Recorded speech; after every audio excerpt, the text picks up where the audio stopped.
Hi, everyone. It's Sara Finkelstein again. And today is January 12th, 2022. Today, our topic is based around Social Security. And there's a few terms that I want to share with you in regards to Social Security. So the first one is called FRA, which stands for Full Retirement Age. Now, what is the significance of your full retirement age? Well, when you reach your full retirement age is when you are entitled to 100% of your benefits, your Social Security benefits. So for example, your full retirement age is based on the year that you were born.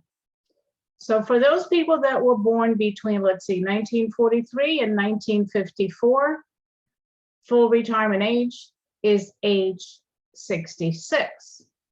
For those people born in 1955, full retirement age is 66 plus 2 months. For those born in 1956, full retirement age is age 66 and 4 months. For those people born in 1957, full retirement age is 66 plus 6 months, and so on. For those people born in 1960 or thereafter, full retirement age is age 67. Now, we know that people can collect their Social Security benefits as early as age 62. And for some people, that is the right decision. But unfortunately, a lot of people make their Social Security claiming decision to their detriment. If you have longevity on your side and you expect to live a long life, if you start collecting Social Security at 62, you're collecting a much smaller check than waiting to reach your FRA. And if you don't live a long life, then deciding to collect at 62 is the right decision. But of course, none of us have a working crystal ball. Mine currently is in the shop, undergoing repairs. So it's a very important decision when to collect your Social Security benefits, because it will affect your monthly income in retirement. So you can collect as early as age 62, but if you do that, you collect a much smaller check, a discounted amount from what you're entitled to at your FRA. And for each year that you delay collecting your Social Security benefits after you reach your full retirement age, you get an extra 8% guaranteed added to your Social Security benefit. So for example, for those whose full retirement age is age 66, by delaying to age 70, you can get, instead of getting 100% of what it is you're entitled to, you can get 132%, which makes a huge difference. And when we work with married couples, typically what happens is one out of a couple typically happens to be the higher wage earner. And we try to have the higher wage earner delay their Social Security benefits as long as possible, preferably to age 70. And why do we do that? Because if one of the spouses passes away, the surviving spouse gets to keep the higher of the two Social Security checks. And by the way, there's no benefit to delaying beyond age 70. The delayed retirement credits only goes until age 70. So if you're 72 and you're still waiting, what are you waiting for? Turn it on, turn on those Social Security benefits. Now, what happens? Well, first of all, let me just say this. What do you need to do to qualify to receive Social Security benefits? You have to have worked and you have to have paid into payroll taxes. And in order to qualify for Social Security benefits, you have to have at least 40 quarters, which is 10 years of working.